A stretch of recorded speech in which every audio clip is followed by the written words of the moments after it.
My name is Ann Ellis, and I'm the Children, Youth, and Family Minister at Mount Seymour United Church in North Vancouver. And I would like to welcome you to our gathering video for the weekend of Sunday, September 19th, 2021. Today, I want to talk to you about our prayer wall, which I think some of you are probably familiar with, and you might be realizing is looking a little bit different this week. But first, let's just take a moment and breathe. Settle our hearts and our minds and take a moment to just be present.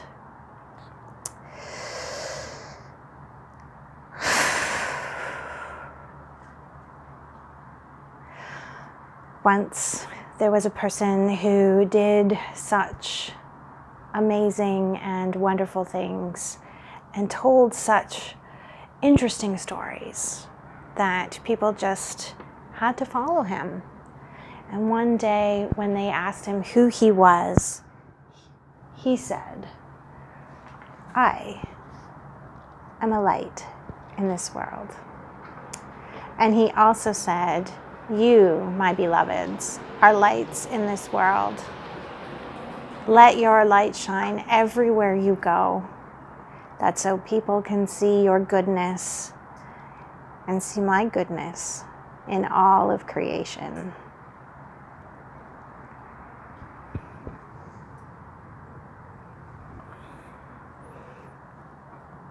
Mount Seymour United Church is located on the unceded and ancestral territory of the Tsleil-Waututh people. And they are members of the Coast Salish nations, including the Squamish and the Musqueam.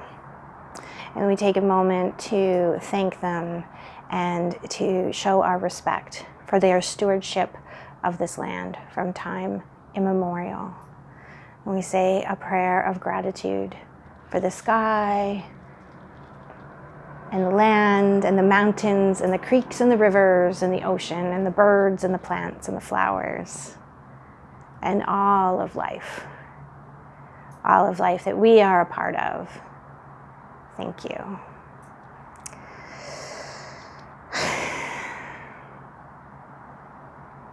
It's a hard time.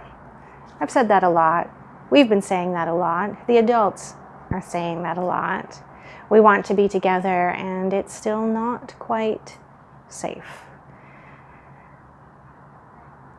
And so, as I think about the welcome that we extend in this place, I want to broaden it even more and say that the welcome we extend is as broad and as deep as we can make it. And you are welcome here, whether you come on a Sunday morning or whether you're still staying at home.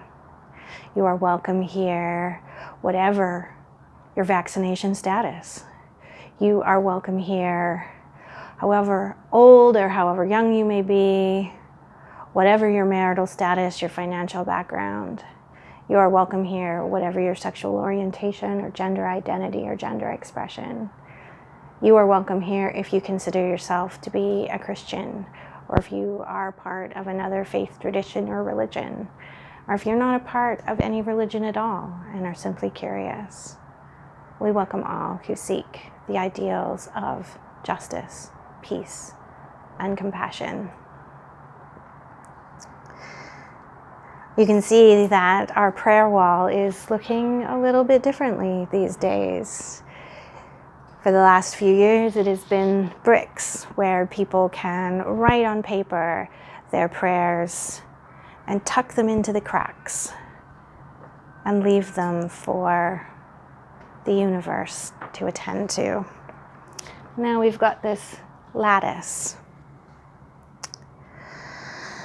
And that's because for the next few weeks, we're going to be talking about the things that bind us together, the things that connect us, that tie us into one community.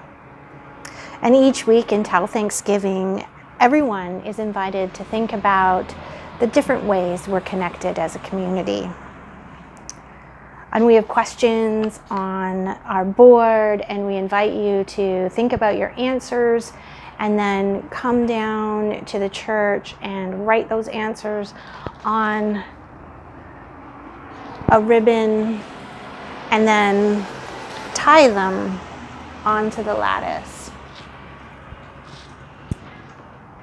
This week, our question is, what is coming to an end in your life and what is just beginning? We are in a time of change and a time of endings and beginnings as summer ends and school begins for a lot of us. And I'm sure we can think of many other things that are ending and beginning. So please come down to the church and grab a ribbon, write down on this ribbon what's ending in your life and what is beginning, and tie it to the lattice, and take some time to read what other people have written.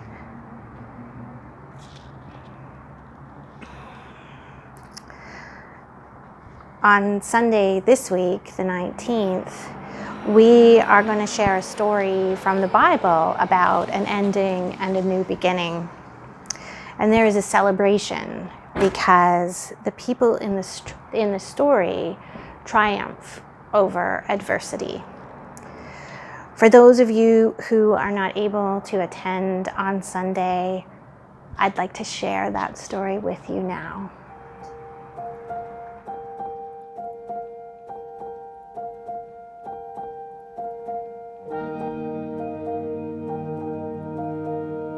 This is the story of what happened after Moses led the people of God out of slavery in Egypt. The people were exhausted. They had been walking for days and days. They reached the edge of the sea and could travel no more.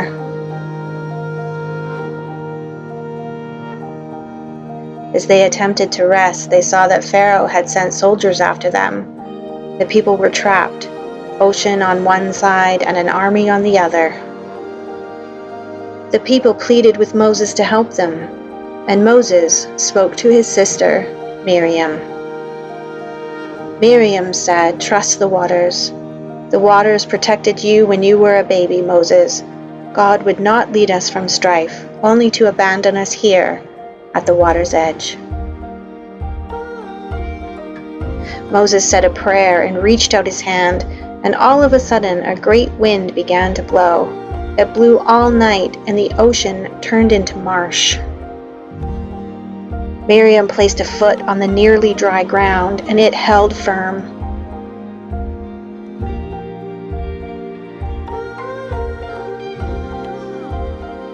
The people were able to cross the land that had once been sea to safety on the other side. Just before dawn, Moses raised his hand again, and the wind died away. The water poured back over the marsh, and the way across the water was blocked. The people were safe from Pharaoh's army. Moses said a prayer of thanksgiving for their freedom. Miriam took a tambourine from her bag and began to dance. She sang and shouted, swirled and danced until all the others were dancing and singing and shouting too. They had made it. Those struggles and all their strife were over, and they were free. Celebrations and parties have been very difficult this past year. Some of us who like to have big parties and celebrations at the holidays or our birthdays have struggled as we can't celebrate the way that we usually like to. But that doesn't mean we forget or ignore the things in our lives worth celebrating. I think a lot of us this fall were hoping that we'd be able to go back to celebrating together, dancing together like Miriam and the others in the story did. But that's not the case, because we still need to be careful about the spread of COVID. And so we need to celebrate in new ways. So this week, our question to you for what connects us is, what celebrations in your life do you want to share? What good things have happened to you over this last week or month or year that we've been apart? What prayers have been answered? And when you think of those answers to those questions, come down to our prayer wall, pick up a ribbon, write your celebration and your joy and your answered prayer on a ribbon and tie it to our prayer wall so that you can share your celebrations with all of us. And you can take some time to read the celebrations of others, and we can continue to feel connected even though we continue to be apart. We can't all dance together in the way that Miriam and the people did as they fled Egypt and celebrated their freedom. But I noticed something the other day with the prayer wall, was that in the breeze, the ties dance and sway. So they'll do the dancing for us. We still have some backpack blessing tags available. If you weren't able to get here last week and you would still like a blessing for your backpack, come on down and pick one up. Send me an email and I'll put one aside for you, and we'll make a plan for us to get together and get your backpack blessed. Thank you so much for being with me here today, and I look forward to seeing you next week for our next video. Bye.